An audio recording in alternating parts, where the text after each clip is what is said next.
Transforming Lives, Learning for Lifelong Knowledge and Improvement. Video 9, CLOs and PLOs for Guided Pathways. We've seen from the first 8 videos that learning must not be limited to just the course content students remember after the course concludes. Nor should learning be confined to just the manipulation of subject matter students can still perform after the final exam becomes a distant memory. For continuous improvement and lifelong learning, the term learning must include the transportable, applicable learning imparted through the course learning experiences. And for guided pathways, it is the learning of skills, habits, values, and traits needed both for success in the course and in life that are of particular interest. It is this lifelong learning that Pillar 4 of Guided Pathways is all about.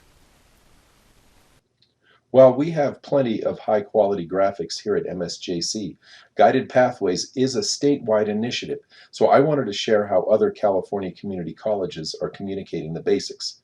Here's a graphic from Yuba College. While it is important in the Pathways model to clarify paths, get students onto these paths, and keep them on their paths, it is the transportable, transferable learning they acquire at the end of their paths that satisfies Pillar 4. Here is a graphic from Chaffey College. They have added color and additional detail for each of the 4 pillars. Note the additional detail for the 4th pillar. Program learning outcomes are aligned with requirements for success in further education and employment. In other words, it is the skills, habits, values, and traits necessary for continual employment, as well as civic engagement and personal enrichment that embody Pillar 4 learning, not simply assimilation of the course content. Like Chaffey College, we will use our learning outcomes assessment effort to ensure 4th pillar learning. Question: since they no longer measure digestion of the course content, what do CLO and PLO statements that measure lifelong learning look like? Recall the 3 potential CLO-PLO statements that were shared near the beginning of video 1. The student will communicate with clarity and precision. The student will think interdependently. The student will gather data through all senses. Let's pause for a moment to note something very important. Notice that our backward design process presented in prior videos has produced learning outcomes that embody pure skills, habits, values, and traits. They are devoid of course content. To fully see this, recall the PLO and CLO statements from videos 5 and 6. From video 5, PLO, the student will persist. CLO, the student will manage impulsivity. From video 6, PLO, the student will think flexibly. CLO, the student will apply past knowledge to new situations. While the examples in these videos were for mathematics, there's no math here. Just the skills, habits, values, and traits we need students to learn to succeed in math, in the workplace, and in life. Note that it takes a discipline expert to make this work. No wonder outcome development is a curricular activity solely under faculty purview. Like developing and maintaining the course outline of record, this requires faculty expertise. Discipline, knowledge, and experience recognizing the needs of our students mandates faculty control over outcome development. If you are wondering why the only examples I give in these videos are from math, it's because I taught only math. I would need expertise in another discipline to offer examples for that subject. But now that MSJC faculty are creating outcomes for lifelong learning, there exist additional examples. Here are some examples of CLO and PLO statements. We'll start with environmental studies, curriculum, acronym ENVS. Example 1, CLO. The student will interpret data to address questions or problems. PLO. The student will gather data to learn about the world. ILO. Scientific awareness. Here are the main takeaways. First, note the alignment from CLO to PLO and CLO to ILO. The CLO describes specific observable student activity. This CLO is an example of the PLO, a broader goal involving data with the purpose of learning more about our world.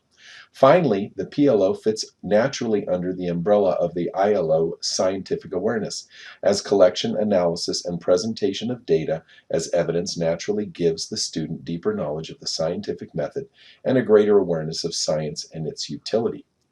In terms of outcome alignment, consider the nested circle visual. The innermost circle is the CLO. Student achievement of this outcome naturally builds achievement of the PLO, the middle circle. That is, as a student interprets data to answer a question or solve a problem, she naturally learns about the world around her. And as she achieves the PLO, she naturally increases her scientific awareness, the ILO and outermost circle. But how will we assess this? What kind of student activity will impart these outcomes? Potential learning experiences abound here. Once the question or problem is provided by the instructor could also provide the data sets or the parameters necessary for students to locate their own data. The validity of data sources, whether found online or not, could be incorporated here. Reminder, please provide the students the CLO scoring rubric at this point if you haven't already. In terms of the assessment tools, the work the students do, there may already be existing assignments the instructor can leverage. Perhaps a table used for an existing lab assignment is one the students could fill in as they gather their own data. In the terms of lifelong learning and familiarity with data and its presentation, do you recall all the COVID-19 graphs you saw on the news throughout 2020? There were often 7-day rolling averages built into the infection and hospitalization rates. For those of us who don't regularly work with data and its presentation, these graphs were pretty complex and hard to follow, yet they were all over the local news, the assumption being the general populace could gather information from them. The more our students know about data and more experience they have gathering and presenting it, the more likely graphs like these will be meaningful for them, helping them understand their environment and make informed choices.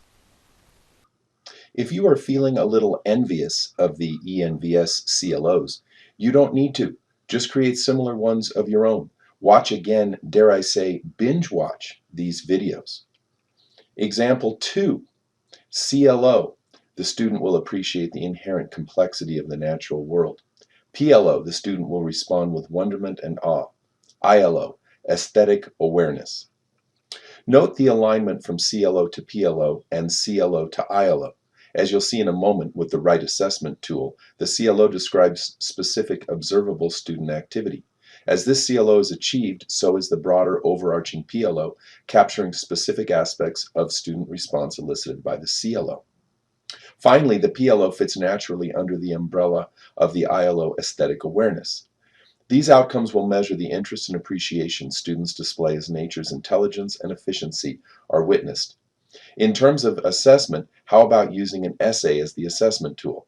A suitable prompt would have students discuss the implications of the loss of agricultural biodiversity, fewer crop varieties, since the Green Revolution and the implications for human society. Ideally, their responses would demonstrate an understanding of the human dependence on biodiversity despite our technological innovations. Learning experiences that provide the background for writing this essay would include lectures, videos, and field trips. If learning is to be truly transformative, student self-awareness must grow. Developing traits like aesthetic awareness are fundamental to increasing self-awareness. Building aesthetic awareness, as Bonnie Lynn says, helps appreciate beauty, informs, inspires, allows for self-expression, creating a sense of pride, identity, and development of skills that are transferred to everyday life. We want education to transform students to the point that they confront their own biases and assumptions. Then they will be able to evaluate their beliefs. This is how education contributes to the fight against racial injustice. So far with our example CLOs and PLOs, since there is no content in their statements, there is no way to tell whether they are measuring math, ENVS, or some other discipline. This is not to say there can't be any modifiers added to the CLO and PLO statements. Just make sure you don't make the modifiers course content centric. At this point, it would be helpful to list the attributes of suitable CLO and PLO statements. Here are the general attributes. Each CLO needs to measure lifelong learning knowledge, a skill, habit, value, or trait that is necessary for success in the course, helps form the foundation for a lifelong transportable skill set, aligns with the college mission, vision, values, and equity pledge by aligning with the skills and competencies in the MSJC ILOs and at least one PLO, and is articulated in language that is clear to students, instructors outside your discipline, and future employers. Here are the specific attributes. Each CLO statement begins with the student will, followed by a measurable, observable verb, followed by appropriate modifiers, is course content free, and is clear to students and those outside the discipline. In terms of alignment, each CLO is aligned to a PLO and an ILO, and each PLO is aligned to an ILO. Let's conclude with this quote from Redesigning America's Community Colleges. In the Guided Pathways model, faculty define the skills, concepts, and habits of mind that students need to achieve by the end of their program and map out how students will build those learning outcomes across courses. Hopefully, after watching these videos, you no longer believe that skills are only the technical manipulations of course content needed for success in the course. Skills is much more broad and includes the transportable, applicable skills needed for continuous employment, civic engagement, and personal enrichment. Finally, the learning in this quote is not limited simply to the assimilation of course content. It includes the lifelong learning imparted through the learning experiences. It must include the skills, habits, values, and traits needed for success in education and in life. That's all for now. Thanks for watching. For more videos, visit the Transforming Lives channel.